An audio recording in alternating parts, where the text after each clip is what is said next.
And I think we're back. Okay. Yes, it looks like we are. Thank you. Oh my goodness. Love technology. I was actually thinking about that. One of the beautiful things is you can always know a seasoned person that has been in the business for a while, that when technology fails, it's like technology fails. It's not a big deal anymore because it's just expected. So we had been talking kind of about the business and the 3 tips.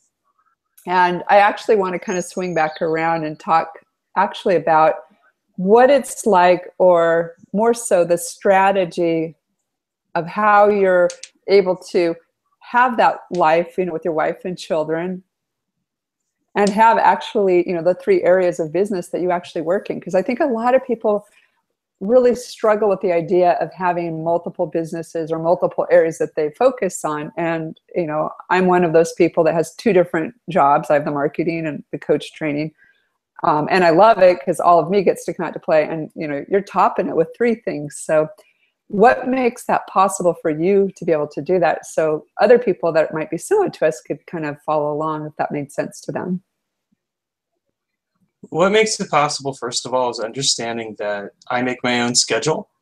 And that means I have no problem working on weekends, because for me, a weekend isn't really a weekend anyway. I'm a business owner. What matters to me is that I make time for my family. And I do that in a variety of ways. We'll go, I'll occasionally take a day off and go on a trip and have some fun with my wife. Or, we'll do the Friday night game night. And that's the other thing, too, is that I purposely have structured social activities around my community and around my life in such a way that it makes it a lot easier for me to have those activities and still, work on my business. The other thing, too, that I do is I meditate every day, and that makes a huge difference. A lot of people are kind of reluctant, I'm going to give away like an hour of time for meditation, but I'll tell you that making some time for yourself where you're just checking in with yourself and some valuable me time really allows you to show up and be present for the rest of your day. I need it to be able to do what I do. The other thing I do is I remember that I'm not working on each business every single day. I make time for some businesses some days, and for another business another day. So, for example, today I've done some layout, and that's for the small press. I probably won't touch that layout again until sometime, this coming weekend or something like that. And then, I've also coached one of my clients today, and then I have a meeting later on today as well. Fitting those things in is because I make sure it's cleared out for different activities. Like I said, I have my admin day, and then typically on Friday I'm doing some writing and whatnot. So that's how I balance it. I just make sure that certain things, typically for me, my Mondays, Tuesdays, Wednesday afternoons, and Thursdays are for meetings. So that's when my clients can meet with me. My Fridays I keep for myself to work on writing or whatnot as far as the websites go. And I usually keep some of my some time on the weekend and on Mondays for writing my books or whatever else. It's just a matter of knowing what's important, and at the same time knowing how to fit it into your schedule without letting it overwhelm you. Mm-hmm. So here's a crazy question, because I've heard some people say it overwhelms them to see a whole calendar that's very scheduled out. Do you do it for like a week at a time, or is there, like, for that person that sees like, oh my gosh, all my days are already predetermined? It sounds like you're pretty okay with that. I'm pretty okay with that, and I think that if you do this long enough, you learn to be okay with it. I wasn't initially when it happened, but I've just kind of looked at it and I'm like, okay, this is what's going to help me make my life easier. So it's better for me to go ahead and schedule these things. And at the same time, I'm not afraid to occasionally be spontaneous. There are times where maybe I said, okay, today I'm going to do work on X, and I end up not working at all. I end up doing something fun, and that's okay, because you know what? The work's going to be there the next day. The work's always going to be there. In fact, here's a secret for all of you, and it's this. You more than likely, and this will sound morbid, you more than likely will die, and the work that you intended to do will still be there, and someone else will pick it up. That may sound morbid, but here's the truth. Work will always be there. That's the point. So don't focus on working all the time. Do what you need to do, and give yourself the time to enjoy your life.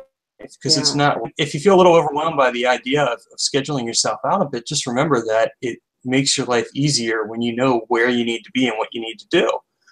It's not destroying your spontaneity. You can still have spontaneity. You can still have fun and all that other stuff. It's just making it easier for those times when you want to be spontaneous. Well, what I've also observed is when I have my calendar in place, it's not the end of the world when I want to change something. In fact, people are Exactly. really, It's not. I can say, hey, you know what? I have a schedule on Thursday at 10 o'clock. And I'm going to be really honest. I got invited to go somewhere camping and hiking and I want to go. And I'm so surprised. I mean, now, obviously, if it's a big major meeting or, a client, we wouldn't want to do that all the time. But I can't tell you how many times I will say no to my dream.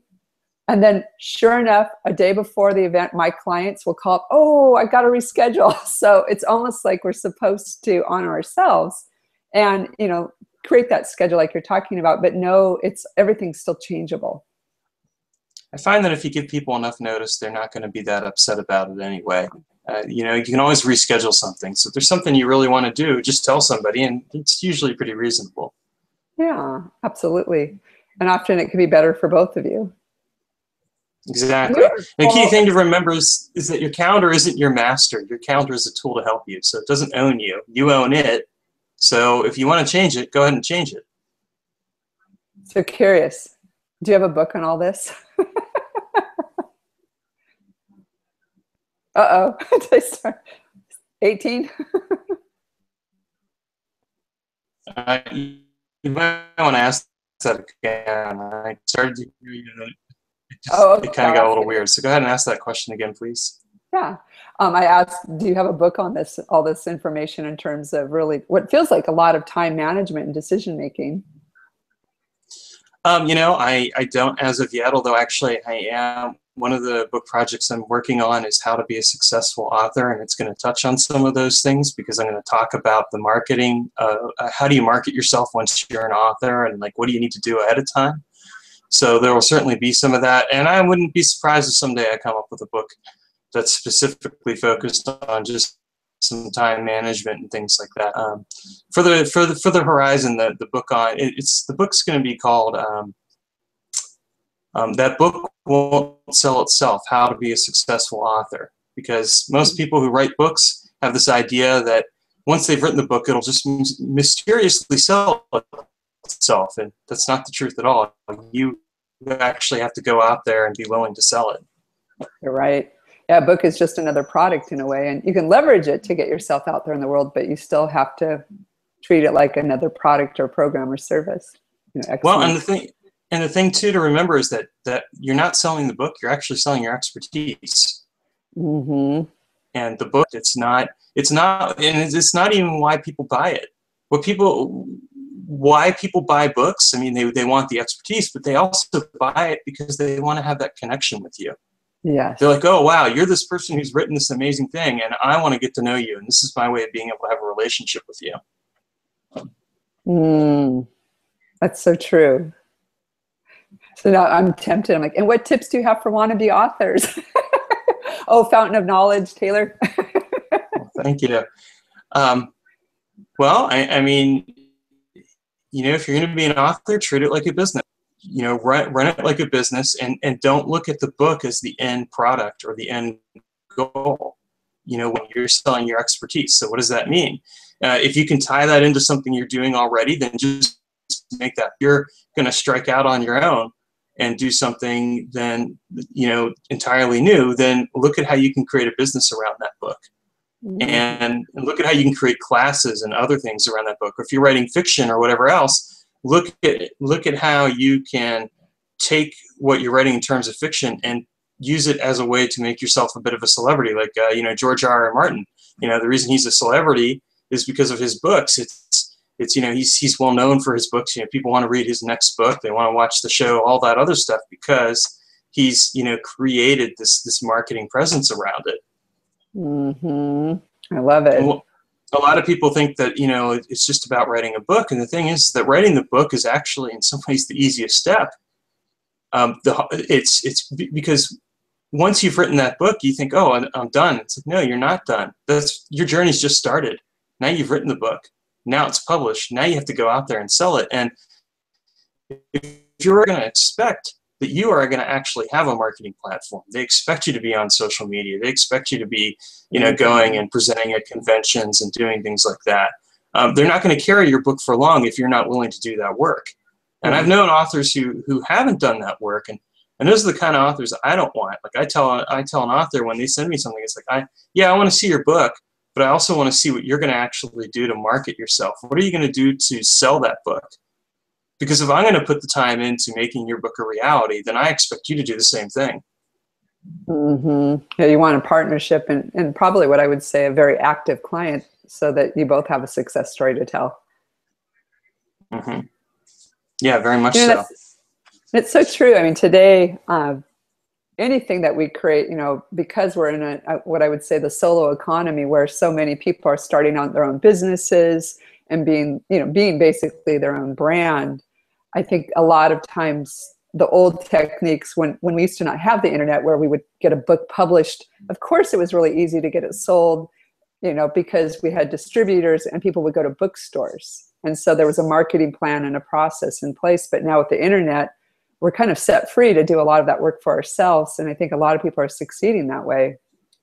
And I bet you, when you were doing that social media, you probably saw a lot of that. I see it more so now. When I first started out, not so much, but I think people are learning how to use social media now. They've kind of gotten comfortable and they realize that really it's about, showing up and creating a presence that people can relate to. I mean, people want to relate to a personality. They don't want to relate to, someone who's just focused on their business all the time or something like that. They want to get to know the person behind it. And that's true with your books and anything else. Again, people want that access. They want to feel like they know that person. Yes. I've been having that conversation a lot lately. People want to meet people. They want to connect to them. And, I'm imagining, with all of your clients, that's a big part of, especially the business owner, where they can grow in terms of growing their audience as well. But having those systems in place makes that possible so that they can tap into their audience and also have a well-run ship. Mm-hmm. That's exactly it. I love it. You've got a very holistic point because, there's what I would say the inner game, kind of the mindset. And then, of course, there's the outer game, what you're doing out there in the world that's very interrelated. It is. If you find you're not effective in the outside world, you need to look at what's going on internally that's stopping you, because 9 times out of 10, you're playing a significant role. And even that 10th time, there's probably some aspect going on where you're still sabotaging yourself to some degree. And with that said, I mean, it's also important to look at the outside variables and say, okay, what haven't I factored in? What do I need to address here in order to put things into and get what I want to achieve? Absolutely. So I'm curious, is there anything that you would have liked to cover during our conversation that maybe we haven't? No. I mean, I think this has been a great conversation. And I love the questions and all that, and I hope that the answers are helpful to the people who are watching. I have a feeling they are. So, awesome. Well, how can people find you in the business world and the spiritual world? Well, if you want to find me in the business world, imagineyourreality.com is where you can find me. And you can certainly look for me on LinkedIn under Taylor Ellwood. I don't think there are too many Taylor Ellwoods around, so you'll find me pretty easily. And then in terms of the spiritual world, if you go to magicalexperiments.com, you can find me there, and you can also just find me on different social media sites as well. And always happy to hear from somebody, so feel free to drop a line. Great. I'm trying to think, is there anything else? Oh yeah, actually I do have one more question before we go. All right. What's next? What's the big dream? Or maybe what's the big dream? Well, what's next? Well, there's so many what next there. But I think for me, what's next is that at some point, what I want to be able to do, and I'm working toward it, is get to a point where I can focus focus strictly on actual business. I do enjoy doing the business coaching, and I see myself doing that for a while. But at some point, I feel that I'm going to be called to do more of the spiritual work. And so that's the what's next, is what can I do to make that happen, and what systems and processes can I put into place to create a lot of passive income for the business side of thing as well as the spiritual side of thing to support that, because it's really nice when you're making money while you're asleep. It allows you to do a lot of things. It does. I'm very much enjoying it. And making a difference in the world. That's important too. Yeah. You know, has to be something where you're making a difference in the world as well. Yeah. You know, or at least helping people to be more effective. I agree. So I really want to thank you so much. I'm glad we could connect, and I'll just kind of patch the two videos together, however that might work. Or maybe we'll have part 1 and part 2. But looking forward to it. Sounds good either way. I know. This is where my technology goes. That's okay. That's not what I'm here for. And I just deeply appreciated reconnecting and, you know, hearing where you're at today. I mean, I have watched you for years. I mean, you know, God, I think we met in the training. Was it 6 years ago? 7 years ago? Yeah, it was 2007. It was 2007. Yeah. Okay, 8 years ago. Oh my gosh! So it's been a blast watching you in the local area as well as online, and just seeing you keep going and really being who you are at your best. So I deeply appreciate that, and thanks again for this. Thank you, and thank you for allowing me to be part of your journey as well. Awesome. And let's not end it here. Let's not. Okay. All right. Thanks. All right. Bye. Thank you. Take care. Bye-bye.